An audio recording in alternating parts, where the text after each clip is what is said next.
Oi, meu povo lindo, aqui é a pastora Melina Figueiredo e essa é a nossa 15ª aula da nossa série Identidade. Hoje nós vamos falar sobre domínio próprio. Chegamos no último gomo do fruto do Espírito. Esse é o último assunto para falarmos sobre o fruto do Espírito, domínio próprio. E nesse assunto de hoje eu quero trazer duas vertentes. Quero falar sobre a ira e sobre desejos carnais. Duas situações assim que nós precisamos muito exercer o domínio próprio. Quero começar falando sobre desejos da carne e vou dar um exemplo sobre a vida de José. José era um jovem que foi levado para o Egito como escravo, ele foi vendido pelos próprios irmãos. Ele estava longe da família, longe dos pais. A mãe dele já tinha morrido, ele tinha saudade da mãe, ele tinha saudade dos irmãos, ele tinha saudade de casa. E ele tinha sido traído, ele tinha sido vendido pelos próprios irmãos. E lá ele prosperou, ele estava trabalhando, ele estava, mesmo como servo, mesmo como escravo, ele era um escravo bem visto. Ele era um homem que praticava coisas boas, ele era um funcionário exemplar dentro da casa de Potifar. Potifar era o comandante do exército do faraó. E quando Potifar coloca tudo sobre as mãos de José, porque José ele era ágil, ele tinha muitas habilidades para trabalhar, era um bom servo. E aí chega um determinado momento em que ele começa a ser assediado pela esposa do patrão. Eu quero ler com vocês no capítulo 39 de Gênesis, a partir do versículo 6, que diz assim: Potifar tudo o que tinha confiou nas mãos de José, de maneira que, tendo por mordomo, de nada sabia além do pão que comia, que se alimentava, porque José cuidava de todas as coisas. José era formoso e de porte e de boa aparência. Aconteceu depois dessas coisas que a mulher do seu senhor pôs os olhos em José e disse: Deita-te comigo. Ele, porém, recusou e disse à mulher do seu senhor: Tem-me por mordomo do meu senhor e não sabe do que há em casa, pois tudo que me passou me confiou em minhas mãos. Ele não é maior do que eu nesta casa, e nenhuma coisa me vedou, senão a ti, porque és a sua mulher.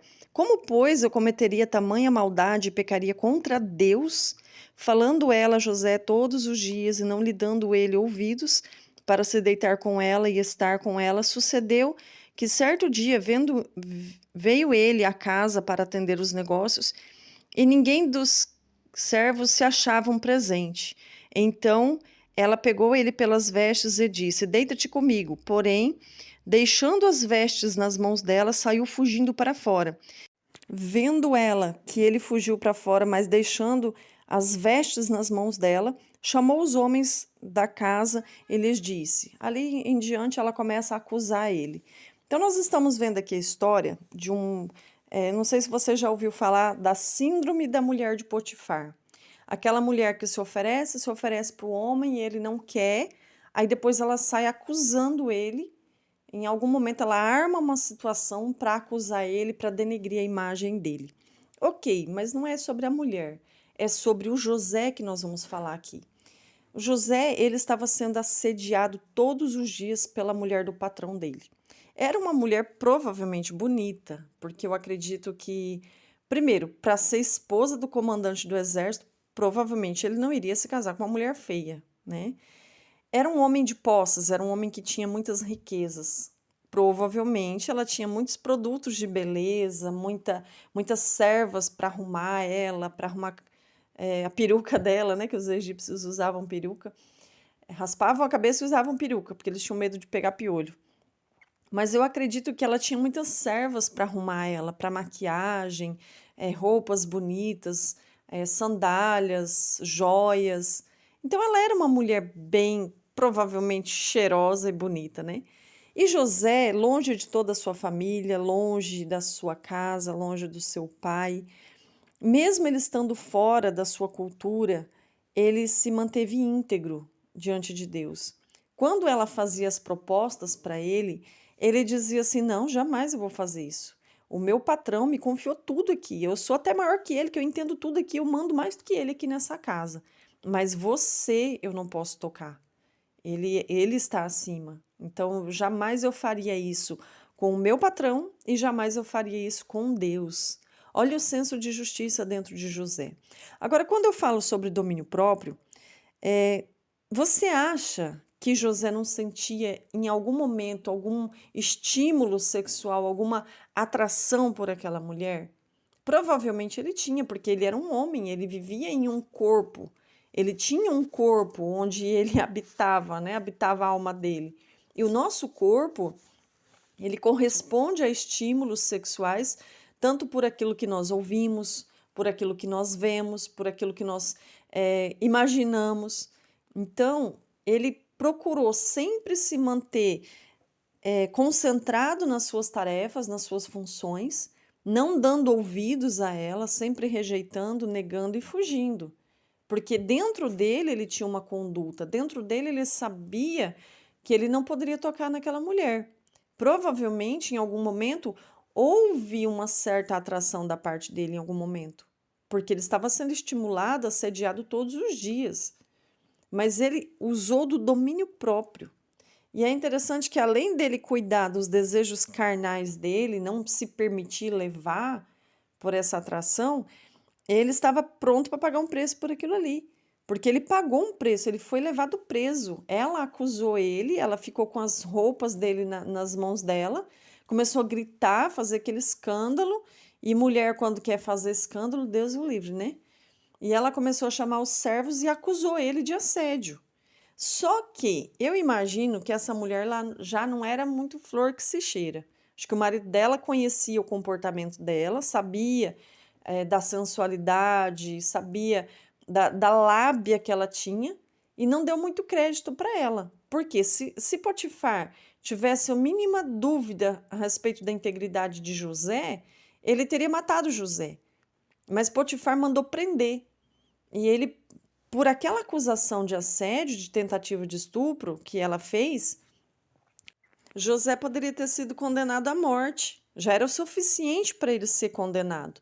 Mas Potifar gostava de José. Potifar sabia da integridade, da honestidade de José. Então, pela dúvida, tipo assim, ele olhou para a mulher dele e pensou, ela não é lá grandes coisas, assim, né? O comportamento dela não é muito confiável.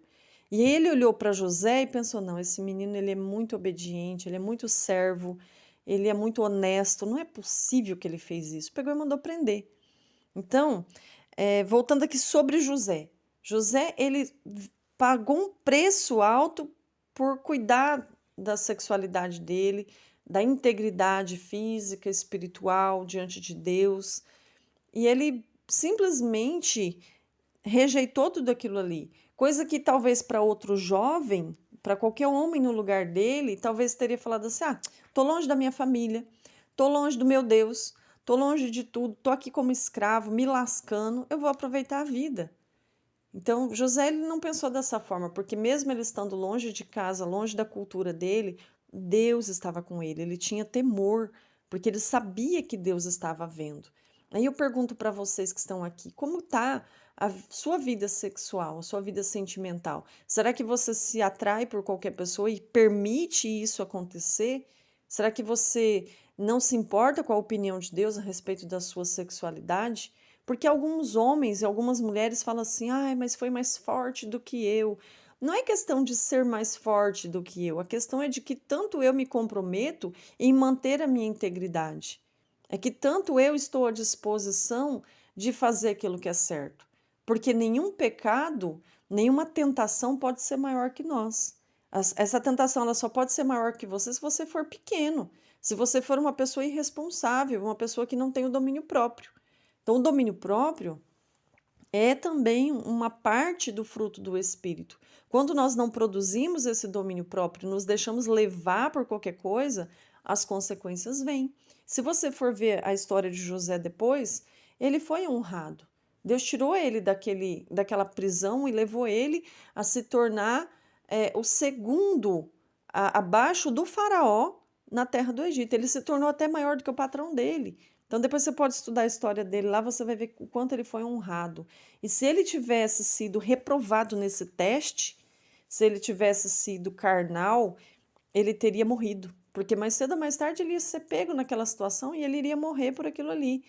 Então ele precisou resistir a si mesmo, resistir o seu desejo carnal, se submeter àquilo ali, pagou um preço por ser sincero e verdadeiro. Gente, ser verdadeiro e ser sincero muitas vezes tem um preço a pagar.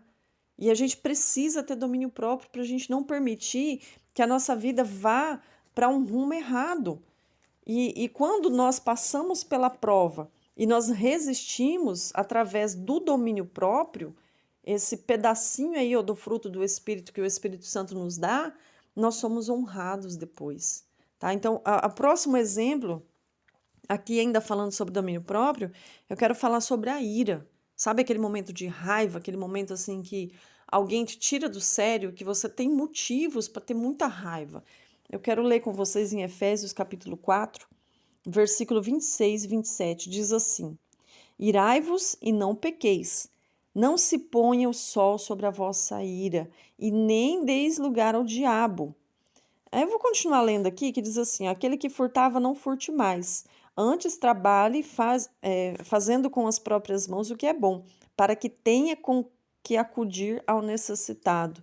Não saia da vossa boca nenhuma palavra torpe, e sim unicamente aquilo que for para edificação, conforme a necessidade, e assim transmita a graça aos que ouvem. Não entristeçais o Espírito de Deus, no qual fostes selados para o dia da redenção. Olha que interessante, nós falamos lá no começo, na primeira aula da série, quem não assistiu, volta lá, sobre o dia da redenção. Nós falamos sobre a eternidade, a nossa salvação, a proposta da vida eterna que nós temos em Cristo. Nós fomos selados para isso. Só que para isso acontecer, existe uma conduta, um comportamento aqui na Terra que é necessário que a gente venha desenvolver. E aqui, voltando aqui no primeiro versículo aqui que eu li sobre a ira, irai-vos, mas não pequeis. Tá, você tem todo o direito de ficar com raiva, de ficar irado em uma situação que você está sendo prejudicado, em que alguém está te denegrindo, alguém está fazendo algo que está te atrapalhando, está te prejudicando. Você irá, tudo bem, mas não peca. O seu pecado não tem justificativa. Você fica bravo e lá, eu fiquei nervoso, fui lá e matei, fui lá e bati, fui lá e dei um tapa na cara. Poxa, não justifica. O fato de você ficar irado não justifica o teu erro. Então a palavra diz assim, ó, ireis e não pequeis, não se põe o sol sobre a vossa ira. Até o fim do dia, procura dissolver isso dentro de você. Dissolver toda essa raiva, toda essa ira. É fácil? Nem um pouco. Não é fácil. Isso que eu estou falando não é fácil. E todos nós precisamos lutar todos os dias contra isso, contra as nossas iras, as nossas raivas e buscar ter o domínio próprio, buscar ter o entendimento. Porque quando a Bíblia diz assim, nem deis lugar ao diabo, significa o seguinte: o fato de eu ficar irada não dá direito a Satanás de tocar na minha vida. Agora, o que eu faço com essa ira? Depois da ira, o que eu faço? Qual é a minha atitude? Qual é a porta que eu abro de briga, de contenda, de discussão, de palavras erradas? Aí sim eu estou dando lado ao diabo. O fato de eu ficar com raiva de uma coisa não estou dando lado ao diabo. Agora, as minhas atitudes, sim. E aí lá no versículo 29, não saia da sua boca nenhuma palavra torpe. Que tipo de coisa nós temos falado no dia a dia? Palavra torpe é palavra de maldição, é xingamento, é blasfêmia, é ficar amaldiçoando as coisas. Nós já falamos um pouquinho sobre lá na mansidão, na aula passada. Quem não assistiu, volta lá e assista a aula 14. Nós falamos sobre mansidão. A gente ter domínio daquilo que a gente fala, cuidado com a nossa língua, porque tem muitas coisas que nós somos ativados ali, sabe? Na hora da raiva, da ira, a gente acaba falando, abrindo a boca para amaldiçoar, dando lado ao diabo. E aqui diz assim, olha, fala aquilo, unicamente aquilo que for para edificação. Para de falar coisas que não edificam. Para de falar coisas que não traz bênção, que traz maldições, que abre portas para o inimigo entrar na tua vida. Antes, um pouquinho, eu tinha lido a respeito daquele que furtava, não furte mais. O roubo também é uma coisa que Deus não se agrada. Talvez quando você está tocando naquilo que não é seu, no patrimônio de alguém, a pessoa não está vendo, não vai fazer falta, a pessoa tem muito. Deus está vendo. Lembra que José podia, ele teve a oportunidade, ele estava a sós com a mulher de Potifar, mas ele tinha consciência de que Deus estava vendo. Então, aquele que furtava, aquele que roubava, não roube mais. Olha que interessante, essa semana eu passei por uma situação de ir no dentista, ainda faltava R$ 450 de uma peça, de um dente que eu estava arrumando, e tinha ficado R$ 50 de um restante, de um outro. E aí eu fui pagar, cheguei na moça lá da recepção, falei, olha, eu preciso pagar o restante que ficou. Aí ela falou assim, ficou R$ 50. Eu falei, não, moça, ficou 450 de um e 50 do outro, ficou 500. Ah, tá, eu vou ver no sistema. Aí depois eu te falo, beleza. Voltei lá no outro, uma semana depois, perguntei de novo. Eu falei, moça, eu preciso pagar o restante que ficou. Aí ela olhou no sistema e falou, é R$ 50. Eu falei, não, moça, não é R$ 50. É 450 de um e 50 do outro. Aí ela voltou lá dentro do consultório, falou com a doutora falou, ah, sim, eu esqueci de lançar no sistema. Talvez eu poderia ficar quieta ali e me beneficiar de algo que não é meu. Porque no contrato não foi isso combinado, não foi só os R$ 50. Eu devia 500. E por uma questão de consciência minha, eu não posso simplesmente fingir que não. Ah, não, ela esqueceu mesmo, deixa quieto. Eu vou estar me apropriando de algo que não é meu. Eu não posso fazer isso. Ninguém está vendo, ninguém sabe, ninguém percebeu. Eu iria enganar todo mundo ali, mas a Deus nós não podemos enganar. Então nós precisamos ter domínio próprio numa situação dessa. Não querer se beneficiar com aquilo que não é nosso, tocar naquilo que não é nosso. Tanto a respeito de roubo, quanto a desejos sexuais. Se você tem atração e desejo sexual por uma pessoa que não é o teu cônjuge, é pecado. Você precisa desenvolver o domínio próprio. Na hora da ira também, eu falei que seria dois exemplos, né? Desejos carnais e a ira, mas aí também falei sobre roubo. Então, são várias situações na nossa vida que nós precisamos muito desenvolver o domínio próprio. Então, nós concluímos aqui essa parte, né, do fruto do Espírito, com todos esses itens. São 9 gomos, né, 9 pedacinhos do fruto do Espírito, e nós precisamos desenvolver isso em nossas vidas. O que eu peço a Deus pela tua vida é que você consiga desenvolver isso, que você busque em oração, conversa com Deus sobre isso. Fala para Deus, Senhor, eu não estou conseguindo resistir ao pecado. Senhor, eu não estou conseguindo, eu fico irado, eu brigo, eu xingo, eu falo palavrão, eu quebro as coisas. Senhor, eu não consigo, eu acabo mexendo naquilo que não é meu, roubando. Começa a orar, começa a falar para Deus, fala, Senhor, eu preciso mudar isso em mim. Chama Jesus, chama o Espírito Santo, fala, Espírito Santo, me ajuda aqui, eu preciso ter domínio próprio. A Bíblia diz assim que uma língua, se ela não tem freio, né, uma pessoa que fala muitas palavras, ela é assim, na multidão de palavras há muito pecado, porque quanto mais a gente fala, quanto mais a gente quer se expressar, falar, brigar, ali há muitos pecados. Então, que nós possamos desenvolver esse fruto do Espírito, trazendo a mansidão, trazendo o domínio próprio, que faz parte, né? O domínio próprio está muito vinculado à mansidão. Se você não tem, busca. Jesus diz que aquele que não tem, que busca, peça, que Deus dá. Ah, mas será que Deus quer me dar domínio próprio? Claro, Ele quer que você desenvolva.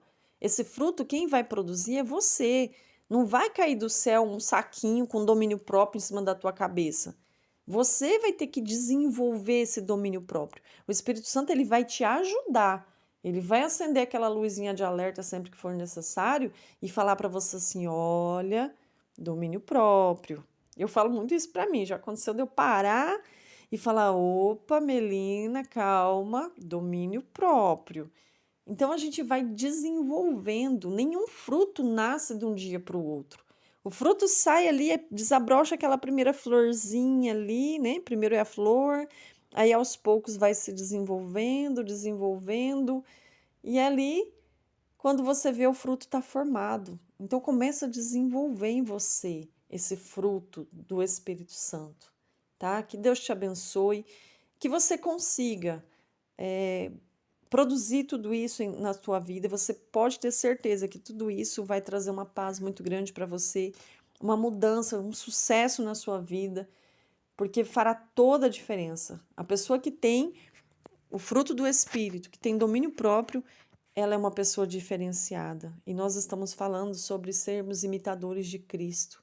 Nós precisamos ser essa pessoa diferenciada. Nós estamos falando aqui nessa série sobre identidade. Quem nós somos? Qual a nossa identidade? Será que nós somos pessoas loucas que faz qualquer coisa de qualquer jeito e quebra a cara e vive sofrendo, caindo, se machucando? Ou nós somos pessoas que nós desenvolvemos o fruto do Espírito, temos domínio próprio, domínio da nossa vida. Nós fomos chamados para governar a nossa vida. Se você não governa o teu coração, se você não governa os teus pensamentos, se você não governa as suas atitudes, os seus desejos, se você não governa a tua língua, pode ter certeza que a tua vida vai ser levada por qualquer coisa e o diabo vai sempre encontrar uma brecha na tua vida para te destruir. Então assuma o controle, tenha domínio próprio, assuma o controle do reinado da tua vida, da tua língua, das tuas obras, das suas atitudes, que você vai ver que você vai ter sucesso na sua vida. Amém? Deus abençoe. Até a próxima aula. Nós ainda temos algumas aulas pela frente. E essa é a aula número 15 e a gente tem até a 21ª, tá? Então são 21 aulas ao todo da série Identidade. Deus te abençoe. Até a próxima.